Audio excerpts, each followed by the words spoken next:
38장부터 42장까지 욥기 마지막까지 읽게 됩니다. 오늘 이제 욥기 결론을 보는데요.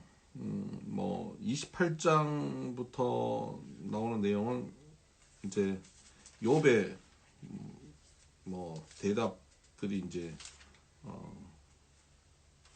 나오고요. 32장부터가 엘리후라고 하는 사람이 등장합니다. 엘리후가 이제 세 친구가 얘기하고 욥이 얘기하는 걸 보다 못 참아서 이제 말을 합니다. 제일 나이가 어린 사람인데 그가 이런 얘기를 하죠. 32장 9절을 보면 어른이라고 지혜롭거나 노인이라고 정의를 깨닫는 것이 아니니라. 그러므로 내가 말하노니 내 말을 들으라. 나도 내 의견을 말하리라. 그러니까 욥이나 세 친구가 다 자기보다 나이가 꽤 많아요. 그래서 자기가 어른들 말하는데 끼지 않으려고 했는데 도저히 이 말하는 거 보니까 자기가 끼지 않을 수가 없다 해서 이제 등장해서 말을 합니다. 이 사람의 얘기는 욥이나 세 친구의 말이 다 옳지 않다라는 얘기를 합니다. 그리고 욥의 고난에 대해서 당신이 죄를 지어서 고난을 받는다 이런 얘기를 하지 않습니다. 그는 욥이나 나나 모든 사람이 하나님 앞에 동일하다라는 얘기를 합니다. 33장 6절에 나와 그대가 하나님 앞에서 동일하니 나도 흙으로 지으심을 입었은즉 내 위엄으로는 그들을 두렵게 하지 못하고 내 손으로는 그들을 누르지 못하느니라. 그러니까 욥을 정죄할 수 없다라는 것이죠. 그 고난 가운데 있는 사람들이 어떤 범죄, 죄악 때문에만 주어지는 것 아니고 그건 알 수 없는 것인데 하나님께서 반드시 그를 도울 것이다. 33장 23절 만일 1,000천사 가운데 하나가 그 사람의 중보자로 함께 있어서 그 고난당한 자의 중보자로 있어 그의 정당함을 보일진데 하나님이 그 사람을 불쌍히 여기사 그를 건져서 구덩이에 내려가지 않게 하라. 내가 대속물을 얻었다 하시리라. 그래서 고난 중에 있는 자에게 하나님께서 이렇게 소망을 주시고 회복시키실 것이다 라는 그런 얘기를 하죠. 특히 그 29절 33장 29절 보면 실로 하나님이 사람에게 이 모든 일을 제삼 행하심은 그들의 영혼을 구덩이에서 이끌어 생명의 빛을 그들에게 비추려 하심이니라. 그러니까 고난이라고 하는 그 자체를 하나님께서 두 번, 세 번 계속 우리에게 반복하여 허락하신다는 것입니다. 여러 차례 허락하시는데 그것은 죄의 결과이기 때문에 고난을 받는 것이 아니라 그것을 통해서 무슨 그 고난의 원인에 대해서 얘기를 하지 않습니다. 엘리오는 고난의 원인이 아니라 왜 고난이 있느냐가 아니라 이 고난을 통해서 하나님께서는 그 영혼을 구덩이에서 이끄는 생명의 빛으로 끌고 가신다라고 말을 합니다. 이것은 마치 신약의 고난에 대한 해석과 맥을 함께 하는데요. 히브리서에 보면 하나님께서 히브리서 12장에 보면 아버지가 징계하지 않는 아들이 있겠느냐. 징계하지 않으면 다 사생자요. 참 아들이 아니다라고 얘기하죠. 그래서 아버지는 자녀를 징계하며 바르게 양육하는데 그 징계가 고난이죠. 그 고난을 통해서 우리가 하나님의 참 아들이 되어가는 참 아들이기 때문에 그 징계를 통해서 우리가 점점 거룩하여지는데 히브리서 12장 10절에 그들은 잠시 자기의 뜻대로 우리를 징계하였거니와 오직 하나님은 우리의 유익을 위하여 그의 거룩하심에 참여하게 하시느니라. 하나님은 우리에게 징계하시는 이유가 이 징계를 통하여서 우리를 거룩함에 참여하게 하기를, 하나님의 거룩하심 가운데 우리가 들어오게 하기 위해서 징계를 허락하신다는 겁니다. 11절 무릇 징계가 당시에는 즐거워 보이지 않고 슬퍼 보이나 후에 그로 말미암아 연단받은 자들은 의와 평강의 열매를 맺느니라. 이게 고난에 대한 히브리서의 해석이죠. 야고보서에도 이렇게 말씀하고 있습니다. 내 형제들아 너희가 여러 가지 시험을 당하거든 온전히 기쁘게 여기라. 이는 너희 믿음의 시련이 인내를 만들어내는 줄 너희가 알미라. 또 베드로전서도 이렇게 말씀하고 있습니다. 그러므로 너희가 이제 여러 가지 시험으로 말미암아 잠깐 근심하게 되지 않을 수 없으나 오히려 크게 기뻐하는도다. 너희 믿음의 확실함은 불로 연단하여도 없어질 금보다 더 귀하여 예수 그리스도께서 나타나실 때에 칭찬과 영광과 존귀를 얻게 하실 것이니라. 우리가 고난으로 인해서 여러 가지 시험으로 인해서 잠깐 근심하게 되지만 오히려 더 크게 기뻐한다는 거예요. 왜요? 이걸 통해서 우리가 금보다 귀한 믿음으로 나가기 때문입니다. 칭찬과 영광과 존귀를 얻게 되는 하나님의 거룩함 가운데 우리가 들어가게 되기 때문이죠. 여러분, 고난 없이 우리가 거룩하여지는 사람이 없습니다. 고난 없이 우리의 믿음이 성화되어지는 사람이 없습니다. 왜 이런 고난을 주셨느냐? 내가 뭘 잘못했느냐? 네가 잘못했으니까 고난을 받는다. 이런 인과응보적으로 고난이 존재하는 이유에 대해서 자꾸 찾는 것이 아니라 이 고난을 통해서 우리를 어떻게 이끌어 가시고 무엇을 이루어 가실지를, 또 이 고난을 통해서 내가 무엇을 배워갈지를 하나님께서 원하시는지, 이런 것들을 우리가 좀 고난 가운데 생각해야 합니다. 이 고난이 왜 벌어졌지? 이런 거 생각하다 보면 고난 속에서 그냥 머리만 터집니다. 머리카락만 빠지고요. 엘리후는 그 말을 계속 이어가면서 36장에 가면서 하나님의 그 영광스러움, 하나님의 그 지혜의 무궁하심, 전능하심에 대한 얘기를 합니다. 그 앞에 우리가 얼마나 아무것도 아닌지, 그래서 우리가 그 고난의 신비를 우리가 알 수 있겠느냐? 없다라는 얘기를 하면서 우리는 그럼 고난 가운데서 뭘 해야 되느냐? 36장 24절 고난 가운데서 우리가 할 수 있는 일은 이겁니다. 그대는 하나님께서 하신 일을 기억하고 높이라. 잊지 말지니라. 인생이 그의 일을 찬송하였느니라. 그의 일을 모든 사람이 우러러 보나니 먼 데서도 보느니라. 하나님은 높으시니 우리가 그를 알 수 없고 그의 횟수를 헤아릴 수 없느니라. 그러니까 우리는 뭐 해야 되느냐? 그냥 하나님께서 하신 일을 기억하고 높이고 잊지 말고 그의 일을 찬송하는 것입니다. 고난 가운데서도 우리가 할 수 있는 일은 이 일밖에 없습니다. 지난날 하나님이 주셨던 은혜, 복, 그 기억하면서 하나님을 찬양하는 겁니다. 고난의 현장에서 하나님을 찬양하고 걸어가는 것, 이것이 우리가 할 수 있는 일이다. 그래서 37장에 창조주 하나님 앞에 우리가 뭘 아느냐라는 얘기를 합니다. 37장에 창조주 하나님에 대해서 쫙 설명하면서 19절, 37장 19절에 우리가 그에게 할 말을 그대는 우리에게 가르치라. 우리는 아둔하여 아뢰지 못하겠느니라. 그러니까 너 과연 그 하나님 앞에 뭐 할 말이 있겠냐? 할 말 있으면 한번 해봐라. 드릴 말씀이 없지 않느냐? 뭘 아는 게 있다고 말을 하겠느냐? 입을 뗄 수 있겠냐? 이 앞에 지금 욥과 세 친구가 얼마나 많은 논쟁을 합니까? 많은 논쟁을 하고 자기 주장을 소리 높여서 외쳤는데 그런 말들이 의미가 있냐? 이 고난 가운데서 무슨 할 말들이 그렇게 많냐? 하나님 앞에 찬양하는 것 외에 우리가 할 말이 있겠느냐? 그 얘기를 하고 있는 겁니다. 그렇게 엘리후가 37장에 그런 말을 하고 있는데 하나님께서 38장에 이어서 이제 말씀하시는 겁니다. 그때 여호와께서 폭풍우 가운데서 욥에게 말씀하여 이르시되 무지한 말로 생각을 어둡게 하는 자가 누구냐? 너는 대장부처럼 허리를 묶고 내가 내게 묻는 것을 대답할지니라. 그러면서 이 무지한 이 사람들의 논쟁 가운데 하나님이 이제 말씀하시기 시작합니다. 그리고는 하나님께서는 이들의 그 질문, 이들이 갖고 있는 질문이 있잖아요. 왜 이런 고난을 당합니까? 욥이 이렇게 고난을 당하는 이유는 지 잘못입니다. 엘리바스, 빌닷, 소발처럼 그의 죄악의 원인이 있다. 틀림없이 뭔가 문제가 있다. 악인이기 때문에 죄를 이 고난을 받는다라고 하는 그런 인과응보적인 이야기. 그리고 욥이 얘기한 것처럼 나는 죄가 없다.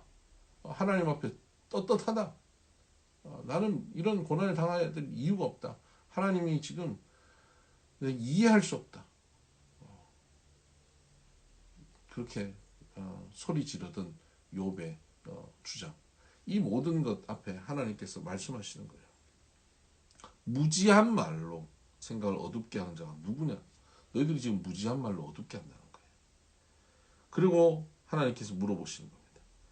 4절, 내가 땅에 기초를 놓을 때 네가 어디 있었느냐? 네가 깨달아 알았거든 말할지어다. 7절에 보면 8절에 보면 바다가 그 모태에서 터져 나올 때 문으로 그것을 가둔 자가 누구냐? 그때 내가 구름으로 그 옷을 만들고 흑암으로 그 강물을 만들고 한계를 정하여 문빗장을 지르고 이르기를 내가 여기까지 오고 더 넘어가지 못하리라. 니 내 높은 파도가 여기서 그칠지니라 하였노라. 바다의 한계를 짓고 한계를 지은 분이 누구냐는 거예요. 그걸 네가 아느냐? 그 창조에 대한 이야기를 쭉 하시면서 그걸 네가 아냐? 그때 네가 아냐? 그리고 39장을 가면 산 염소가 새끼 치는 때를 네가 아느냐? 암색 사슴이 새끼 낳는 것을 네가 본 적이 있느냐? 네가 이 생명의 신비를 아느냐? 창조의 신비를 아느냐? 그 40장에 보면 2절 트집 잡는 자가 전능자와 다투겠느냐? 하나님을 탓하는 자는 대답할지니라. 그렇게 하나님께서 물으셔요. 그랬더니 욥이 대답하죠. 3절에 욥이 여호와께 대답하여 이르되 보소서 나는 비천하오니 무엇이라 주께 대답하리까? 손으로 내 입을 가릴 뿐이로소이다. 이제 손으로 입을 가리고 더 할 말이 없다는 거야. 아는 게 없다고 말하고 있는 겁니다. 그때에 6절에 40장 6절에 그때 여호와께서 폭풍우 가운데 욥에게 일러 말씀하시되 그리고 말씀하시는데 15절에 보면 이제 소같이 풀을 먹는 베헤못을 볼지어다. 베헤못을 아마 하마 종류라고 보는 거죠. 그리고 41장 1절에 보면 네가 낚시로 니워 야단을 끌어낼 수 있겠느냐. 이 니워 야단이 악어 종류로 봅니다. 이 하마 같은 종류, 악어 같은 종류, 이 어마어마한 그 짐승들을 네가 감히 함부로 다룰 수 있겠냐? 그것이 얼마나 대단한지 아느냐? 이 두 생물체를 얘기하면서 그 앞에서 초라한 너의 모습을 봐라. 그것을 창조자가 나다. 여호와 하나님이다. 라고 얘기를 하죠. 그때 이제 42장에 욥이 여호와께 대답하여 이르되 2절 이제 결론으로 가는 겁니다. 주께서는 못하실 리 없사오며 무슨 계획이든 못 이루실 것이 없는 줄 아오니 무지한 말로 이치를 가리는 자가 누구니까? 나는 깨닫지도 못한 일을 말하였고 스스로 알 수도 없고 헤아리기도 어려운 일을 말하였나이다. 그동안 고난 중에 논쟁하고 자기의 의로움을 얘기했던 그 모든 것이 깨닫지도 못하고 알지도 못하는 말을 했다는 거죠. 그걸 회개하고 있습니다. 그리고는 이제 5절 6절에 보면 내가 주께 대하여 귀로 듣기만 하였사오나 이제 눈으로 주를 배웠나니 그러므로 내가 스스로 거두어드리고 티끌과 제 가운데서 회개하나이다. 이렇게 고백하고 있는 것입니다.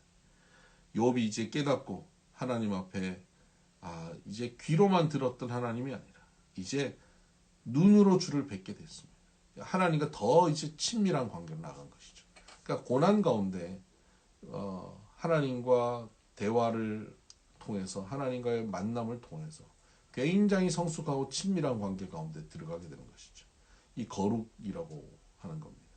거룩은 깨끗함이라고만 생각하는 게 아니라 깨끗함이죠. 근데 그 거룩은 하나님과의 친밀함 속에서 오는 깨끗함입니다. 즉 고난은 결국 우리로 하여금 하나님과 친밀하게 만들어내는 가장 좋은 도구이죠. 그래서 우리의 삶 가운데 고난이 없이 하나님과 친밀해진다는 것은 거의 불가능합니다. 여러분 지금 속 썩이는 사람이 누가 옆에 있습니까? 감사한 자 하시기 바랍니다. 그 사람 때문에 우리가 하나님과 친밀해지는 거예요. 자녀 때문에 속 썩습니까? 그 진짜 감사한 일이죠. 딴 사람들보다 남 때문에 속 썩는 것보다 자녀 때문에 속 썩어가지고 하나님께 더 친밀하여질 수 있으면 참 감사한 거예요. 배우자 때문에 속 썩어요.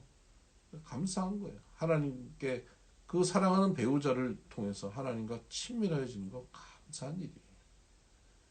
오늘 우리에게 주어져 있는 고난 가운데서 주님을 바라보고 찬양하고 깊이 친밀한 가운데 나가게 되길 바랍니다. 그러면 하나님께서 우리를 더 온전하게 거룩하게 완성시켜 가실 것입니다. 욥은 이제 그 이후에 하나님께서 그를 회복시켜 가시는 것을 봅니다. 욥이 고난 가운데서 이제 회복되는데요. 욥의 회복을 우리는 이렇게 얘기하죠. 갑절로 하나님께서 갚으셨다.